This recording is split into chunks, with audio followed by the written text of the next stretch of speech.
Cela fait 5 jours que j'ai signifié à ma future ex-femme âgée de 30 ans et que j'ai épousé il y a 7 ans, notre divorce.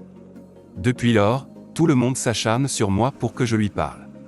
J'ai pris la décision de partir en Nouvelle-Calédonie après avoir signifié ce divorce à la femme, il y a 5 jours. Je refuse de la voir ou de lui parler et, pourtant, tout le monde insiste pour que je le fasse. Cela m'exaspère, des messages et des appels incessants, 24 heures sur 24 et 7 jours sur 7. Que puis-je dire à ces gens pour qu'ils me laissent tranquille sans être impoli? Ce sont mes amis, ma famille, des personnes avec qui je souhaite rester en contact après que le divorce soit finalisé. Quelques détails en arrière-plan, nous sortions ensemble depuis que nous avions 20 ans et nous nous sommes mariés lorsqu'elle est tombée enceinte de notre fils. Notre mariage a été fantastique.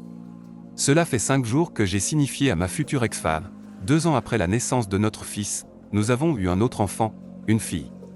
Nous avions une excellente intimité, une bonne communication, ainsi que de bonnes finances. Nous étions propriétaires de notre maison. Nous avions un chat. Les enfants étaient bien équilibrés et se portaient bien. Nous étions heureux, du moins, c'est ce que je croyais. Cependant, il y a environ 4 mois, ma femme, que nous appellerons Sue, est rentrée du travail en parlant avec enthousiasme de leur nouveau manager. Appelons-le Frank. J'ai tout de suite eu un mauvais pressentiment, comme si quelque chose n'allait pas. Je lui ai souri et posé quelques questions. Était-il marié, avait-il des enfants, où habitait-il, etc. Elle m'informe qu'il en est à son 2e mariage et à 4 enfants au total.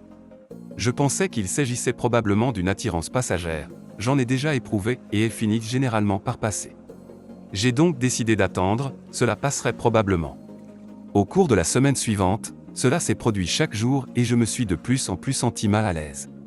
J'ai décidé que je devais voir si quelque chose de plus se passait alors j'ai dit à Sue que j'avais reçu une alerte de virus sur notre réseau domestique et que je devais mettre à jour le logiciel antivirus sur sa tablette, son téléphone portable et son ordinateur. Elle n'a aucune compétence en informatique. Elle m'a confié son matériel et j'ai installé un logiciel de surveillance à distance et d'enregistrement de frappe du meilleur service en ligne que j'ai pu trouver. C'est le meilleur abonnement à $20 par mois que j'ai jamais souscrit. Quelques jours plus tard, j'ai vu les premiers messages textuels échangés entre eux, ils étaient plutôt innocents. Ils étaient principalement liés au travail. Toutefois, durant les 4 à 6 semaines suivantes, la fréquence a légèrement augmenté et les messages devenaient de plus en plus personnels. Je fais une confrontation douce avec ma femme. Elle rentre du travail et je la dévisage intensément. Sue, qu'est-ce qui ne va pas? As-tu endommagé la voiture ou commis une autre bêtise? Je lui demande. Quoi? Non? Répond-elle. Tu sembles avoir fait quelque chose de mal et tu essaies de le cacher, n'est-ce pas? Je lui demande. Sue, n'est-ce pas? Je ne comprends pas, de quoi parles-tu? Tu sembles coupable de quelque chose, non? Es-tu en train de me mentir? Y a-t-il quelque chose que tu dois me dire? Sue, non, j'ai simplement eu une longue journée de travail, dit-elle. Les jours suivants, il y a moins de messages entre eux, mais cela ne dure pas. Ils reprennent rapidement leur échange. Les messages commencent à prendre une tournure affectueuse. Je la confronte une nouvelle fois, de manière douce. Encore une fois, elle me ment en face. Je considère donc, autour du 2e mois, qu'il y a de fortes chances pour que cela tourne mal. Je me prépare au pire. Je commence également à me préparer émotionnellement. Au cours des 2 mois suivants, leur conversation se transforme en une véritable aventure émotionnelle, les messages devenant de plus en plus sexuels. J'affronte ma femme à plusieurs reprises, ne présentant aucune preuve de ce que j'avance. Malgré cela, elle continue de mentir. Je décide de ne pas la forcer à arrêter. Après tout, il s'agit d'une femme adulte faisant ses propres choix. Elle continue de me mentir en face. Je ressens un immense fossé qui se crée entre nous. L'intimité disparaît également. Je réalise que je commence à me détacher du mariage au fur et à mesure que leurs activités se déroulent. Je suis dévasté, mais je fais beaucoup d'exercices et je me prépare à la réalité que le seul résultat probable à ce stade est le divorce. Je prends un avocat, je prépare les documents si je décide de franchir le pas du divorce. Ensuite, je vois les premiers messages où ils prévoient de se rencontrer. Je suis effectivement soulagé, car je peux enfin décider de mettre fin à tout cela. Regarder ce désastre se dérouler est une agonie. Je loue ensuite une chambre à l'étage où ils prévoient de se retrouver et je prépare mon plan pour les surprendre à l'hôtel.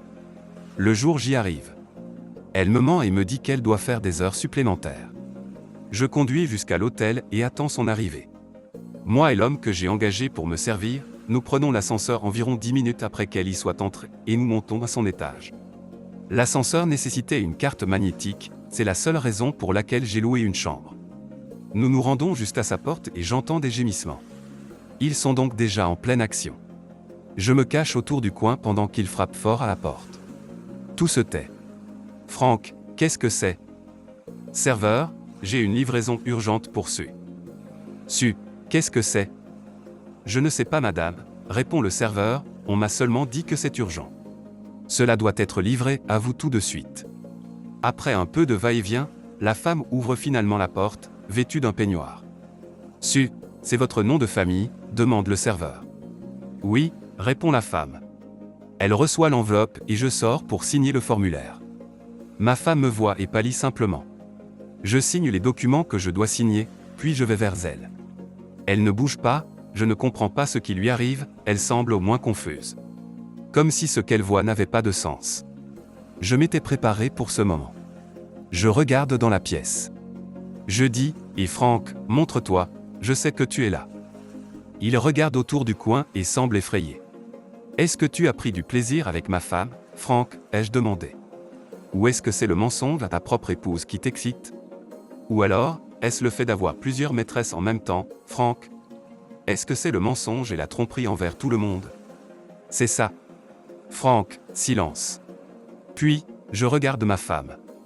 Et dis-moi, Su, tu ne pensais quand même pas que tu étais la seule assistante personnelle de ce type, n'est-ce pas? Tu es l'une des 3 à ma connaissance. Je viens d'inventer cela, je n'ai aucune idée s'il y a d'autres maîtresses que ma femme. Il me fallait simplement être dur et ruiner ce qu'ils avaient en cours. Moi, Su. Écoute-moi, tu es maintenant célibataire.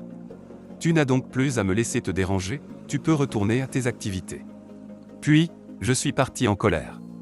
J'ai commencé à pleurer, mais je ne voulais pas qu'il le voie.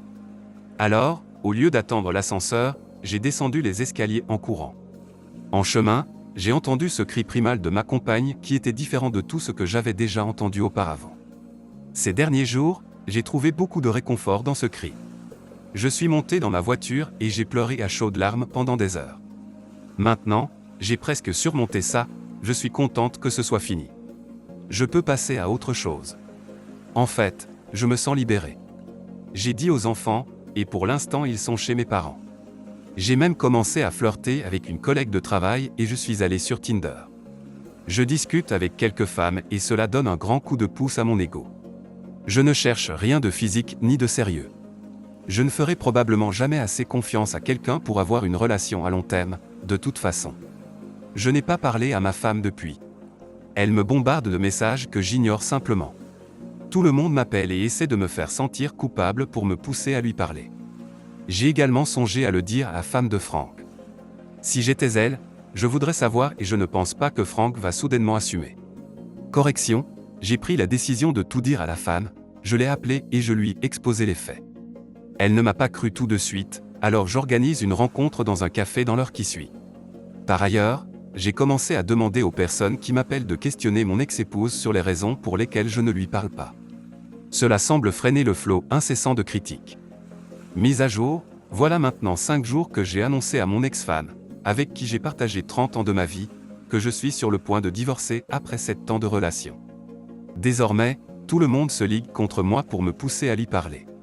Avant tout, je tiens à vous remercier pour toutes vos suggestions. Cela m'a beaucoup aidé, j'ai réussi à me débarrasser de la plupart des appelants. Il ne reste que quelques retardataires qui essaient encore de me mettre la pression. J'ai rencontré l'épouse de Franck, je donnerai plus d'informations à ce sujet plus bas. Les 2 meilleures réponses se sont avérées être 1. Pourquoi ne demandez-vous pas à Su? Cela a été très efficace. Si l'étape 1 n'a pas fonctionné, passez à la suivante.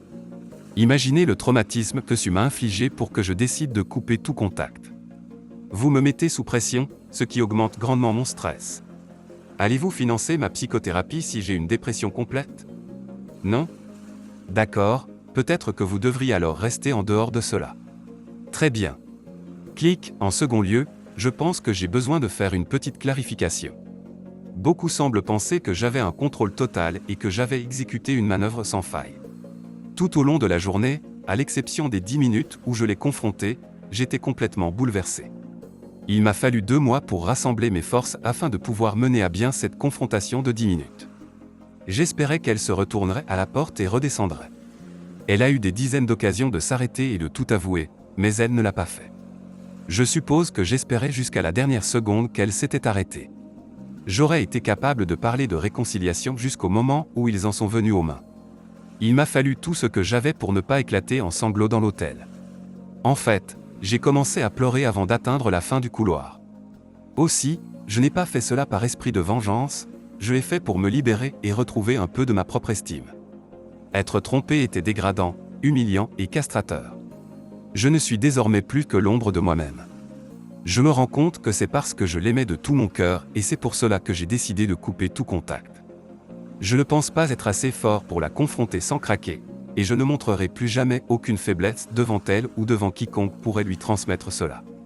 Poser des questions à Franck, surprendre et confronter mon épouse, tout cela n'était que pour assouvir mon ego.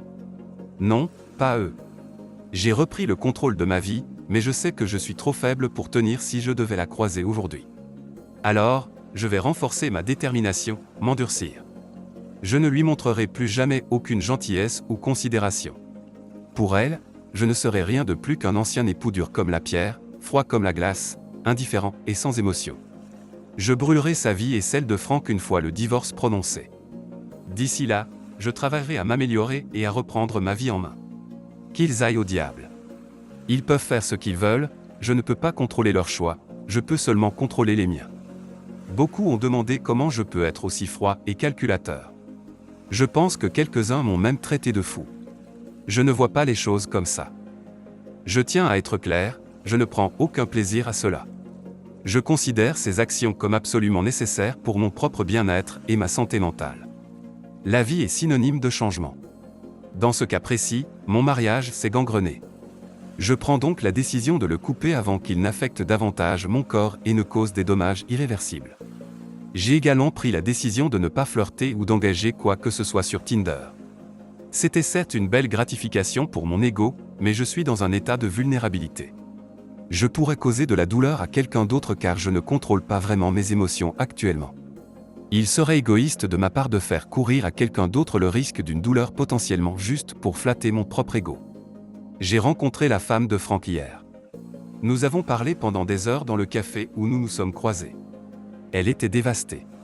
Elle a appelé Franck et l'a confronté pendant que je me tenais à ses côtés. Il a supplié, fait toutes les promesses habituelles. Elle s'était préparée à cela pendant que nous discutions, mais elle a tout de même fini par craquer et lui raccrocher au nez. Elle a fini par passer la nuit dans mon nouvel appartement, dans la chambre d'amis. Elle ne pouvait tout simplement pas rentrer chez elle et lui faire face. Nous avons discuté toute la nuit et c'était libérateur de pouvoir exprimer ma colère avec quelqu'un qui comprend ce que cette trahison fait ressentir. Je l'ai entendu pleurer jusqu'à s'endormir hier soir, c'était déchirant. Je voulais aller la prendre dans mes bras, mais je ne voulais pas que ce soit étrange ou qu'elle se sente mal à l'aise. Aujourd'hui, je vais lui demander si je peux faire quelque chose pour l'aider. Je lui ai dit qu'elle pouvait rester aussi longtemps qu'elle le souhaitait, personne ne connaît l'existence de l'appartement, à part moi. Il est petit et n'a pas beaucoup de meubles. Cependant, il y a beaucoup de nourriture et toutes les commodités dont vous auriez besoin. Elle essaie de remettre de l'ordre dans ses idées avant de faire face à Franck. Franck n'arrête pas de la harceler de messages et d'excuses sur son téléphone. Quand je suis parti au travail ce matin, elle n'avait toujours pas répondu à aucun d'entre eux. La seule personne à qui j'ai parlé, en dehors des échanges de messages 1 et 2, est la mère de ma femme. Je l'aime bien, elle est très agréable. Elle m'a toujours fait me sentir le bienvenu et soigné. Elle m'a informé que ma femme serait internée dans un établissement psychiatrique parce qu'elle parlait de se faire du mal. Apparemment, sa situation se serait détériorée depuis l'hôtel. Je lui ai indiqué que ma femme n'était plus de ma responsabilité. Elle a fait ses choix et elle devra assumer les conséquences. J'apprécierais qu'elle ne me donne pas de nouvelles de ma femme. C'est déjà assez douloureux comme ça et j'ai besoin de mettre de la distance pour pouvoir me séparer correctement d'elle. Je lui ai dit qu'il y a absolument 0% de chance de réconciliation. Le divorce sera prononcé et nous ne communiquerons pas du tout, sauf pour des questions liées à nos enfants. Et cela se fera uniquement par écrit. J'ai assez à faire avec moi-même pour le moment. Donc, je ne suis pas aussi fort que beaucoup semblent le penser. J'ai réussi à me ressaisir suffisamment pour couper le cordon après 2 mois d'efforts intenses. Et je deviendrais probablement un tas de larmes si je la rencontrais aujourd'hui. J'ai besoin de temps pour guérir et toutes les personnes qui m'appelaient m'en empêchaient. Alors merci encore à vous de m'avoir aidé à repousser les personnes mal intentionnées qui se mêlaient de ma relation pour le compte de ma femme. Vous êtes géniaux. Réaction des utilisateurs, super fantasme de vengeance. Reste fort et je te souhaite un meilleur avenir. Ne t'inquiète pas pour les autres. Ils ne vivent pas ce que tu vis. Fais-toi simplement plaisir. Si vous avez aimé ce témoignage, n'hésitez pas à liker la vidéo, commenter et partager. Abonnez-vous également à la chaîne et activez la cloche pour être notifié de la prochaine vidéo. Prenez soin de vous.